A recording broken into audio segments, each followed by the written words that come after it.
আপনি এরপরে যেটা করবেন, আপনি এই ব্রাশ টুলগুলো দিয়ে, এই ড্রয়িং টুলসগুলো দিয়ে এই ধরনের শেপগুলো ড্রয়িং স্কেটিং, যে এখানে লিখবেন যে ড্রয়িং ওভার সার্কেল, এই সিলেবাসে যেটা আছে সেটা লিখে সার্চ দিবেন। সার্চ দেওয়ার পর আপনি এই ছবিগুলা কপি করবেন, কপি করে ইলাস্ট্রেটরে নিয়ে গিয়ে পেস্ট করবেন।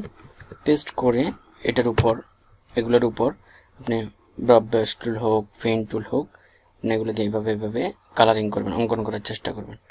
ধরেন এটা আরেকটু মোটা দিলে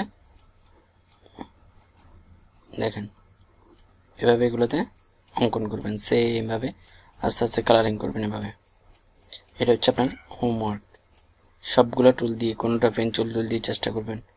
দেখেন এভাবে বাইরে হবে, সমস্যা নেই। বাইরে হলে আপনি এগুলোকে ডিলিট করতে পারবেন। কোনটা টুল দিয়ে ডিলিট করবেন? প্যাথ ইরেজার টুলস দিয়ে। প্যাথ ইরেজার টুলস দিয়ে আপনি ডিলিট করতে পারেন, যেহেতু এখানে প্যাথ ইরেজার টুলস আছে। আস্তে আস্তে আপনি যখন জুম দিয়ে এগুলোকে চেষ্টা করবেন এভাবে, ধরেন আমি ব্রাশ টুল দিয়ে চেষ্টা করতে থাকি, আপনি এভাবে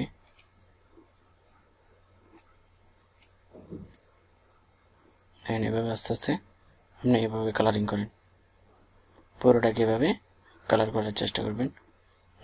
জাস্ট চশমা যে বরাবর শেপটা থাকবে ওই বরাবর শেপটাকে এই টুলসগুলো দিয়ে, বা একটা বাড়ির ছবি নিলেন এরকম অঙ্কন করা, এই বাড়ির ছবি নেবেন বা যে কোনো একটা ছবি নিয়ে এগুলো কি করবেন, এভাবে অঙ্কন করার চেষ্টা করবেন, কালারিং করবেন। কালারিং করলে আপনার আইডিয়া হবে যে আপনি কিভাবে এগুলোকে কাজ করবেন। এটা হচ্ছে আপনার এক্সারসাইজ, আপনার হোমওয়ার্ক।